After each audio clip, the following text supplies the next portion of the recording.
Hello everyone, मैं सौम्या शर्मा आप सभी का स्वागत करती हूँ अपने YouTube channel star learning classes पर। जितने भी स्टूडेंट सीटेट साइंस पेपर 2 की तैयारी कर रहे हैं वो हमारे इस चैनल से ज्वाइन हो सकते हैं। हमारे इस चैनल पर आपको सीटेट साइंस पेपर 2 की सारी क्लासेस टॉपिक वाइज पूरी सीरीज़ भी है जो आपको डिस्क्रिप्शन पे उसकी लिंक मिल जाएगी। एंड अभी आपकी क्लासेस शुरू हो गए हैं, आज डे 1 है आपका इस क्लास का। तो आज से आपकी क्लासेस सारी स्टार्ट हो गई हैं, तो जो भी स्टूडेंट नए हैं वो हमारे इस चैनल से ज्वाइन हो सकते हैं। चैनल पर आपको सीटेट साइंस पेपर 2 की क्लासेस के साथ साथ आपको सारे ही पेपर जितने भी सीटेट के प्रीवियस ईयर पेपर हैं उन सभी के लिंक्स भी मिल जाएंगे। एंड हमारे इस चैनल पर आपको सीटेट साइंस पेपर के टैग वर्ड्स, सीडीपी सबके टैग वर्ड भी मिल जाएंगे, तो अच्छी खासी आप लोग प्रैक्टिस कर सकते हो इस चैनल से। तो चैनल को सब्सक्राइब ज़रूर कर लीजिएगा और साइड में दिए गए रेड कलर के बेल आइकन को प्रेस कर लीजिएगा। तो चलिए ज़्यादा देर ना करते हुए टॉपिक को शुरू करते हैं। तो आज का टॉपिक है हमारा रिप्रोडक्शन इन प्लांट्स, पादपों में जनन। मैंने जितना ज़्यादा हो सका है इसको सिंपल से सिंपल लैंग्वेज में आपको समझाने की कोशिश की है, तो आप लोग वीडियो को बिल्कुल लास्ट तक देखिएगा। जितने भी मैंने साइंस के वीडियो अभी तक डाले हैं सब बहुत इजी लैंग्वेज में मैंने आपको समझाने की कोशिश करी है। इसके अलावा भी अगर आपको कोई भी डाउट होता है तो आप कमेंट कर सकते हैं। अगर आपको दोबारा से किसी टॉपिक पे वीडियो चाहिए तो वो आप कमेंट करके बता सकते हैं। चलिए स्टार्ट करते हैं। पादपों में जनन, रिप्रोडक्शन इन प्लांट्स। जिस तरह से आपके जीव जंतुओं मनुष्यों में रिप्रोडक्शन होता है उसी तरह से आपके पादपों में भी रिप्रोडक्शन होता है। ठीक है, अब पादपों में रिप्रोडक्शन आपका जो है 4 तरह से होता है। एक है आपका कायिक जनन जिसे वेजिटेटिव रिप्रोडक्शन कहते हैं। दूसरा है आपका अलैंगिक जनन जिसे आपका असेक्सुअल रिप्रोडक्शन कहते हैं। तीसरा तरीका है लैंगिक जनन जिसे सेक्सुअल रिप्रोडक्शन कहते हैं। और चौथा है अनिषेचक। तो देखिए ये जितने ही हैं सारे के सारे बहुत इंपॉर्टेंट है, साथ ही साथ ये टॉपिक भी आपके लिए बहुत इंपॉर्टेंट है, इससे अच्छे खासे लेवल के क्वेश्चंस आते हैं। सो 1 बाय 1 हम सभी को अच्छे से जो है डिस्कस कर लेते हैं। सबसे पहले हम कायिक जनन यानी कि वेजिटेटिव रिप्रोडक्शन के बारे में पढ़ेंगे। कायिक जनन इन इंग्लिश जिसे वेजिटेटिव रिप्रोडक्शन कहते हैं। The process of development of a new plant from any vegetative part of a plant other than the seed is called vegetative reproduction। यानी कि ऐसे प्लांट्स जो बीज के अलावा पौधे के किसी भी अन्य भाग से, यानी कि उसकी रूट हो, स्टेम हो, उसकी लीफ हो, अदर कोई भी पार्ट हो आपका प्लांट का, बीज को छोड़कर प्लांट के किसी भी पार्ट से आप अगर दूसरा प्लांट ग्रो करते हो तो वो आपके कैसे होते हैं, वेजिटेटिव रिप्रोडक्शन के अंदर आते हैं।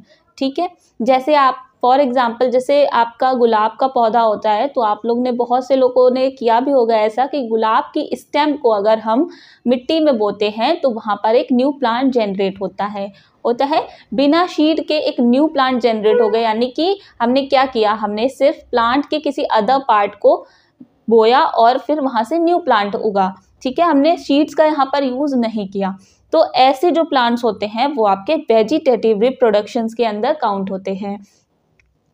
अब इसमें आपके potato, grass, onion, ginger, jasmine.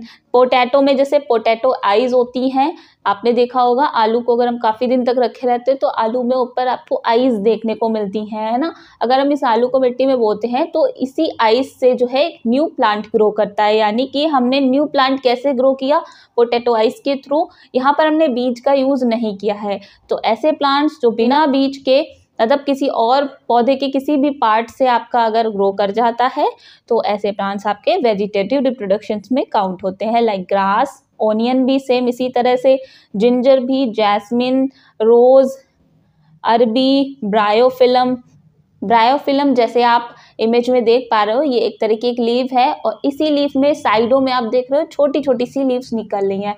ये जब ये सेपरेट हो जाती हैं तो यहाँ से न्यू प्लांट इनका जनरेट हो जाता है विदाउट एनी सीड। ठीक है, इसके अलावा cactus, the stem when we separate from plant give rise to a new plant. Cactus की जो स्टेम होती हैं वे सेपरेट हो जाती हैं और वहीं से आपका न्यू प्लांट जो है जनरेट होने लगता है। इसी तरह से dahlia, the root gives rise to a new plant. इसकी रूट से जो है एक न्यू प्लांट्स ग्रो कर जाता है। ठीक है, तो ये सारे ऐसे प्लांट्स हैं जिन्हें हम विदाउट एनी सीड, हम बिना सीड के जो है इन्हें पौधे के किसी भी पार्ट से है जो है उगा सकते हैं, ठीक है। तो ये एग्जाम्पल्स आप लोगों के लिए वेरी वेरी इंपॉर्टेंट है, तो एग्जाम्पल्स आप लोग बहुत अच्छे से याद रखिएगा, ठीक है। आई होप कि आपको इतना ये समझ में आया होगा। नेक्स्ट हम देखेंगे अलैंगिक जनन, जिसे हम एसेक्सुअल रिप्रोडक्शन कहते हैं। अब in this process a single parent is involve, यानी कि ये जो इसका जो प्रक्रिया है इसमें क्या होता है, असेक्सुअल जनन में जो है इसमें सिंगल पेरेंट इन्वॉल्व होता है, ठीक है। इसमें दो पेरेंट इन्वॉल्व नहीं होते हैं। In this type of reproduction there is no fusion of gametes, यहाँ पर जो है गैमेट्स का फ्यूजन नहीं होता है। गैमेट्स का फ्यूजन नहीं होता है लाइक जैसे आप कुछ अदर प्लांट्स ऐसे हैं या फिर जो मनुष्य होते हैं उसमें आपके गैमेट्स के फ्यूजन होते हैं, देन आपका जाइगोट डेवलप होता है। तो इसमें आपके गैमेट्स का फ्यूजन नहीं होता है and the chromosomes number remain constant. And जब आपका गैमेट्स का फ्यूजन ही नहीं हुआ सो क्रोमोसोम्स नंबर जो हैं उनके जो नंबर्स होते हैं वो भी आपके समान रहते हैं, इक्वल रहते हैं, उनके नंबर्स में भी कोई चेंजेस नहीं होता बिकॉज गैमेट्स का फ्यूजन ही नहीं हुआ है, यानी कि युग्मकों का संलयन ही नहीं हुआ है। सो वहाँ पे आपके जो क्रोमोसोम्स हैं यानी कि गुणसूत्र जो हैं उनकी संख्या जो है समान बनी रहती है। सो नाउ अब हम देखेंगे असेक्सुअल रिप्रोडक्शंस के अलग अलग मेथड्स होते हैं, तो उनके हम मेथड देखते हैं। तो असेक्सुअल रिप्रोडक्शन जो है वो आपका मुकुलन यानी कि बडिंग के थ्रू भी होता है, विखंडन यानी कि फ्रेगमेंटेशन के थ्रू भी होता है, विषाणु निर्माण यानी कि स्पोर फॉर्मेशन के थ्रू भी होता है। तो मुकुलन के थ्रू यानी कि बडिंग के थ्रू आपका जो है ईस्ट में और हाइड्रा में होता है, विखंडन के थ्रू स्पाइरोगैरा में होता है एंड बीजाणु निर्माण यानी कि स्पोर फॉर्मेशन के थ्रू आपका म्यूकर यानी कि राइजोपस में होता है।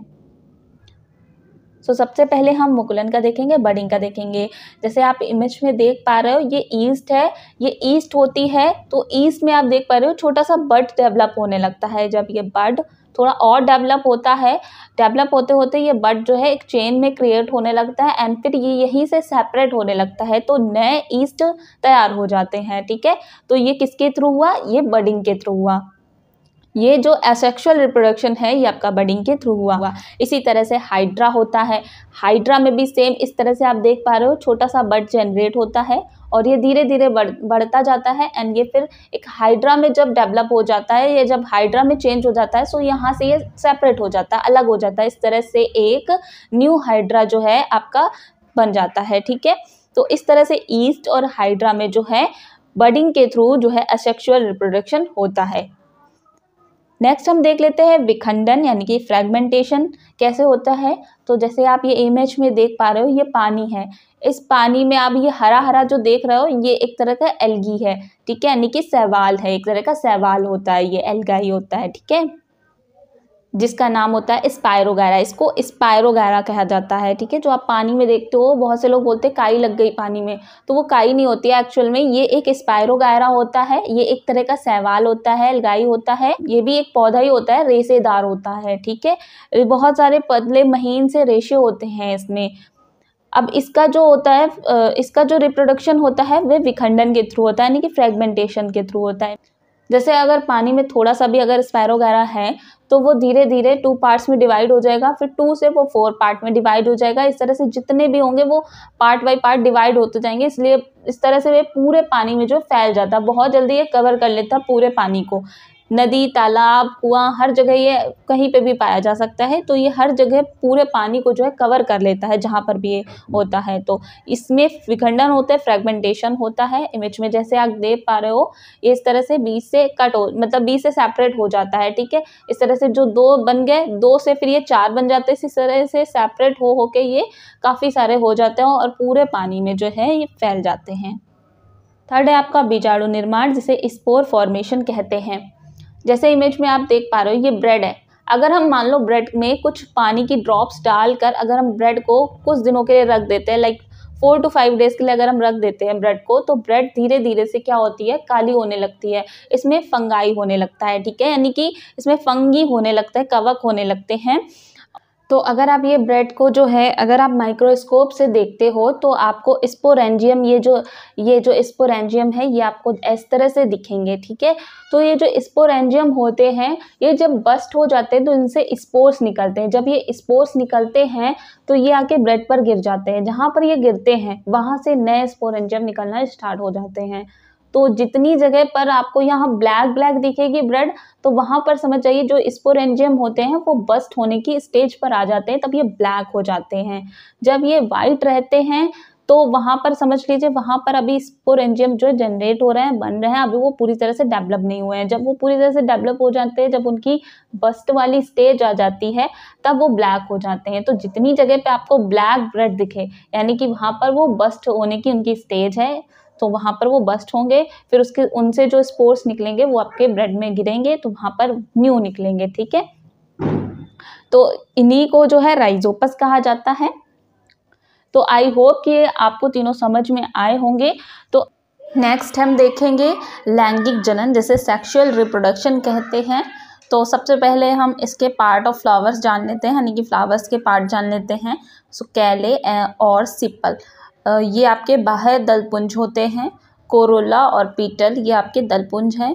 और एंड्रोसियम, ये पुमंग होता है, इन्हें हिंदी से पुमंग कहते हैं, और ये एक मेल पार्ट होता है। और जायांग, ये गायनोसियम होता है, और ये एक फीमेल पार्ट होता है फ्लावर का। ठीक है, तो फ्लावर आपके दो तरह से होते हैं, एक होता है आपका यूनिसेक्सुअल फ्लावर, एक होता है आपका बाईसेक्सुअल फ्लावर। तो यूनिसेक्सुअल फ्लावर जिसे एक लिंगी पुष्प कहते हैं। So the flower in which either androecium और gynoecium is present are called unisexual flowers. ऐसे फूल जिसमें पुंकेसर या फिर स्त्रीकेसर दोनों में से कोई एक हो, तो ऐसे फूल आपके यूनिसेक्सुअल फ्लावर कहलाते हैं। ठीक है, एक लिंगी पुष्प कहलाते हैं। फॉर एग्जाम्पल जैसे मक्का, पपीता, ककड़ी, ये सब आपके यूनिसेक्सुअल फ्लावर्स के एग्जाम्पल्स हैं। तो एग्जाम्पल्स काफ़ी इंपॉर्टेंट है, तो ये याद रखेगा। ठीक है, अब हम देख लेते हैं द्विलिंगी पुष्प यानी कि बाईसेक्सुअल फ्लावर्स किसे कहते हैं। So the flower in which both androecium and gynoecium are present, जिसमें आपका स्त्रीकेसर और पुंकेसर यानी कि मेल और फीमेल दोनों ही पार्ट आपके प्रेजेंट होंगे। सो ऐसे फ्लावर्स आपके बाईसेक्सुअल फ्लावर्स होते हैं। सो इसके एग्जाम्पल्स आपके सरसों, गुलाब, पिटूनिया, ये सारे के सारे आपके बाईसेक्सुअल फ्लावर्स के एग्जाम्पल्स हैं, तो एग्जाम्पल्स याद रखिएगा। अब ये पुंकेसर क्या है, स्त्रीकेसर क्या है, तो देखिए पुंकेसर एक मेल पार्ट होता है। ठीक है, फ्लावर्स में जैसे आप इमेज में देख पा रहे हैं, ये पुंकेसर है और ये इसका मेल पार्ट, फ्लावर का मेल पार्ट है। ठीक है, अब इसी पुंकेसर में होते हैं परागकोश और इसी परागकोश में होते हैं परागकण। ठीक है, इसके अलावा फीमेल पार्ट होता है जिसे स्त्रीकेसर कहा जाता है। स्त्रीकेसर में आपका वर्तिकाग्र होता है, जो कि ये पार्ट आपका वर्तिकाग्र है। इसी वर्तिकाग्र में एक वर्तिका भी होती है, ये वर्तिका है, और इसी वर्तिका में एक एग होता है जिसे अंडाशय कहते हैं। तो ये आपके फीमेल पार्ट है। ठीक है, फ्लावर के फीमेल पार्ट हैं। आई होप कि आप इतना समझ गए होंगे।